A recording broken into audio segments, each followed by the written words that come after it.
Olá, bem-vindos mais uma vez ao nosso canal.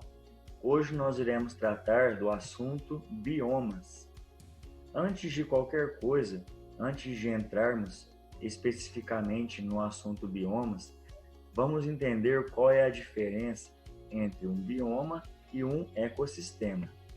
Imagine na sua casa um pomar, uma área grande ali no quintal, onde você tem árvores, onde você cultiva algumas coisas.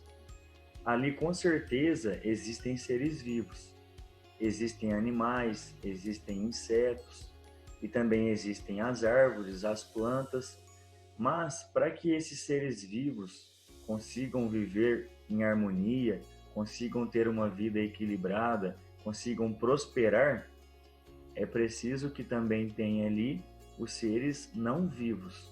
Como assim? A temperatura ideal para aquelas espécies que vivem ali, o solo que vai manter aquelas árvores, por exemplo, vivas, o ar, o oxigênio, tudo isso são seres não vivos, a chuva, e os seres vivos e os seres não vivos, eles têm que viver em harmonia, eles têm que ter uma sintonia. Então, ecossistema é um local onde os seres vivos e os seres não vivos vivem em harmonia. Mas existem regiões em que nós temos ecossistemas muito parecidos entre si. Eles têm características parecidas. E essa união de vários ecossistemas forma o que nós chamamos de bioma. Então, o bioma nada mais é do que uma união de vários ecossistemas. No Brasil, nós temos vários biomas. Nós iremos aqui falar rapidamente sobre eles. O primeiro que nós iremos tratar será a caatinga. A caatinga, como no mapa é possível vocês visualizarem, ela está presente no Nordeste brasileiro.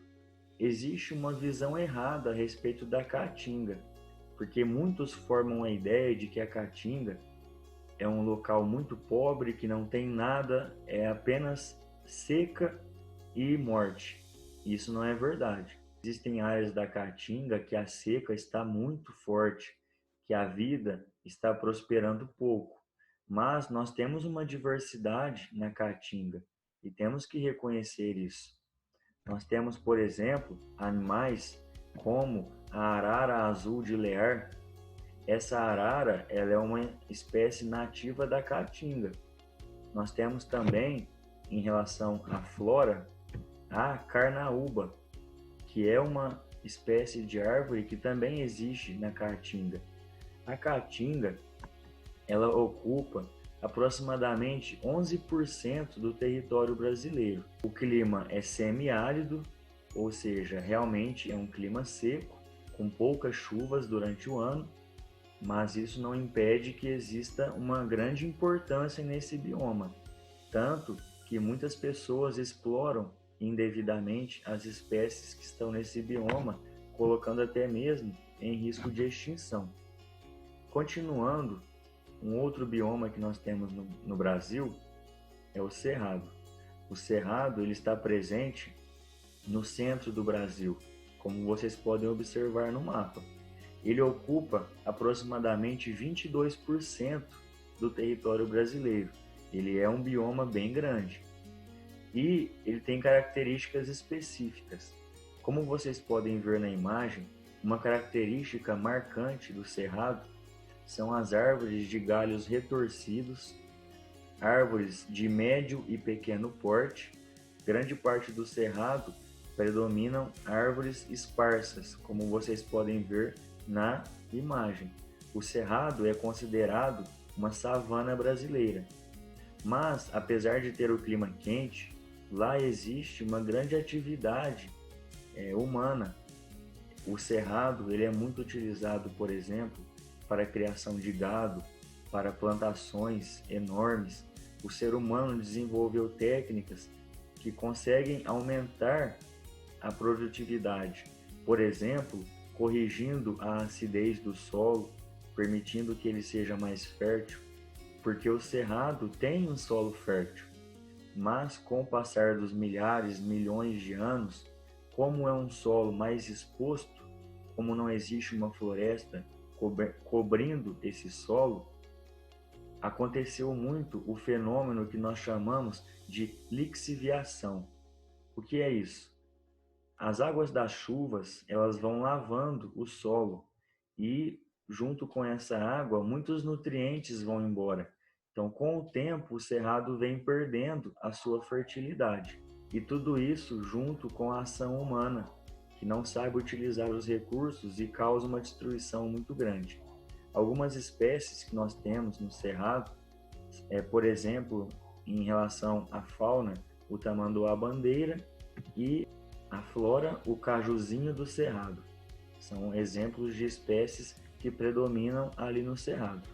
Nós temos também no Brasil a Mata Atlântica. Como vocês podem ver no mapa, a Mata Atlântica ocupa boa parte do litoral brasileiro, mas infelizmente a sua grande maioria já foi destruída pelo homem. Justamente por estar no litoral, que foi onde os europeus, os colonizadores chegaram, foram os primeiros locais a serem devastados.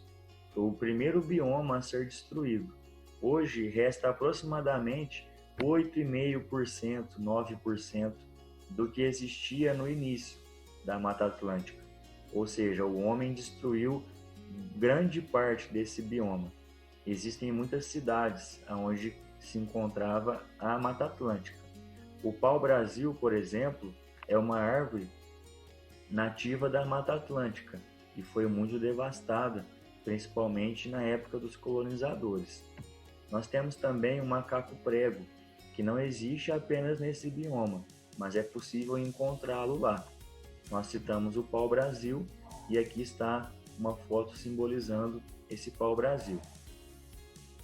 Em se falando de mata, de floresta, nós temos algumas características importantes, que são a mata ciliar, é aquela mata que está na beira dos rios e elas têm uma importância muito grande porque suas raízes fortalecem o solo e permitem que o rio consiga fluir bem naquele local. Quando a ação humana devasta essa mata ciliar, o que acontece muitas vezes é que o rio passa a desgastar as beiradas desse canal onde ele passa, ele vai ficando mais largo e mais raso.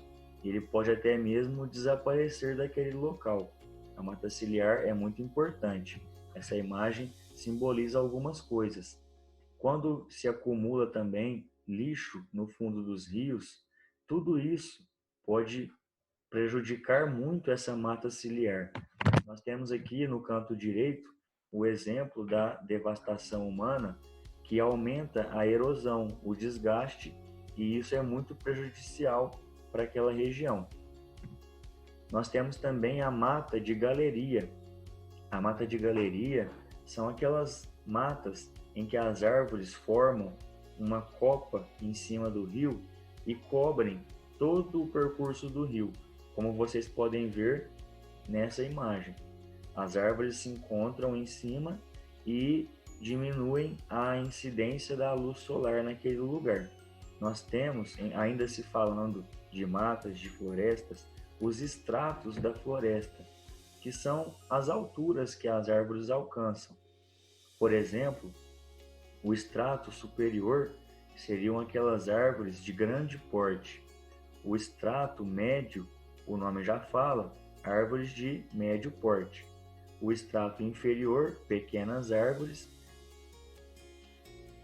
E o estrato arbustivo, que são os arbustos. Os nomes já nos ajudam a entender. Agora, voltando nos biomas, nós temos também no Brasil a mata de araucária. Ela tem esse nome porque predominam espécies de pinheiros nessa mata. O clima, que é mais frio, porque está mais ao sul do Brasil, o relevo, contribuem para a formação desse tipo de árvore, com esse formato. Nós temos também no país o bioma Pantanal, muito conhecido. Esse é o menor bioma do país, mas não quer dizer que ele não tem importância. Ele tem sim uma importância muito grande.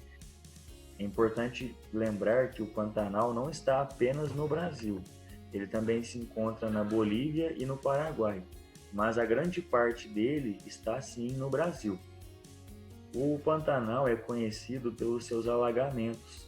Ele é uma planície, um local que está mais próximo do nível do mar, um local de baixa altitude. Isso favorece os alagamentos. Dizem que o Pantanal é uma mistura de cerrado, floresta e campos, porque você encontra características dos três naquela região.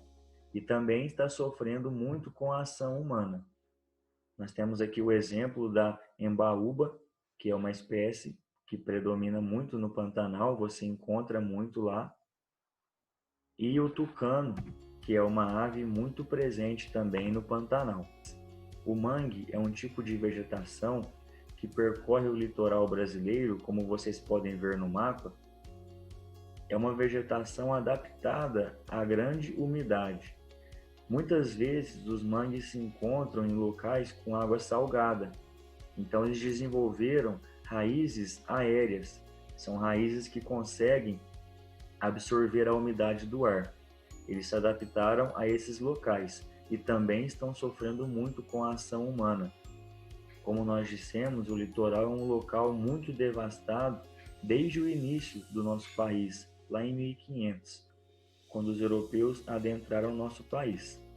Um outro bioma, que na verdade nós dizemos que é uma transição entre a Caatinga, o Cerrado e a Amazônia, ele se encontra ali nesse meio, é a Mata dos Cocais, que realmente predominam espécies que produzem cocos e são muito utilizados pela indústria de cosméticos, farmacêuticos, utilizam muito o material extraído dessas espécies. Também é necessário ter muito cuidado nessa área de transição, porque a ação humana pode ir devastando e colocando em risco as espécies que vivem ali. Nós temos também as pradarias, que são encontradas no sul do nosso país, no Rio Grande do Sul, para ser mais específico. E é um local onde faz muito frio em algumas épocas do ano. Raríssimas árvores são encontradas nessa região, predominam mais esses campos abertos, por isso também o nome campos. Predomina ali a atividade humana na questão de criação de gado, existem também plantações, porque o solo ali é muito fértil, ele é formado em períodos de atividades vulcânicas no passado, e esse solo é muito rico em nutrientes. Aqui nós colocamos uma imagem simbolizando uma atividade praticada pelo ser humano, uma atividade econômica nessa região, e um outro bioma encontrado no país é a restinga. A restinga é essa vegetação do início da praia. Você tem a praia, a parte arenosa, e aí vai começando uma vegetação até entrar em outro bioma. Essa área é a restinga, é um solo muito arenoso. São espécies adaptadas a esse tipo de solo. E por último, o maior bioma do nosso país, que é a Amazônia, que ocupa quase metade do território nacional. A Amazônia não se encontra apenas no Brasil, ela se encontra em vários outros países que fazem fronteira com o nosso. Mas grande parte da Amazônia está no Brasil. Nós temos a maior parte dela. A Amazônia, por incrível que pareça, possui um solo pobre. O solo da Amazônia não é muito fértil. O que mantém a floresta em pé é o humus. O humus é a decomposição de animais, de plantas que vão se depositando no solo da Amazônia. Eles criam uma camada de nutrientes na floresta. E aí vem um risco ainda maior quando se fala em desmatamento, porque é muito difícil recuperar uma área grande que foi devastada, grande parte por isso, pela falta de nutrientes do solo, que se mantinha com a própria floresta. Até pouco tempo atrás, se falava que a Amazônia era o pulmão do mundo. Já foi comprovado que isso é mentira, que não é a Amazônia que sustenta o oxigênio que nós respiramos no mundo. São algas marinhas, mas isso não tira a importância da Amazônia, porque ela está muito ligada, por exemplo, a chuvas que acontecem em diversos lugares, ao clima, ao equilíbrio natural. Ela concentra uma quantidade de umidade muito grande. Então nós temos sim que valorizar a importância da Amazônia para o mundo. E é claro, tem as espécies de seres vivos que também têm a sua importância. A Amazônia ela é dividida em 3 setores. Nós temos a mata de Igapó, a mata de várzea e a mata de terra firme. Essas matas são classificadas de acordo com a altitude. Então a imagem mostra bem que a mata de Igapó se encontra em lugares mais baixos, então ela está mais sujeita a alagamentos. A mata de várzea se encontra em lugares um pouco mais altos, mas também em algumas épocas do ano está sujeita a alagamentos. E nós temos a mata de terra firme, que o próprio nome já sugere o que seja. Ela se encontra em lugares onde não acontecem esses alagamentos. Nós colocamos para finalizar fotos exemplificando a mata de Igapó, a mata de várzea e a mata de terra firme. Mais uma vez, nós agradecemos a atenção de todos, esperamos que esse vídeo possa auxiliar seus estudos e que você nos acompanhe no próximo vídeo. Muito obrigado.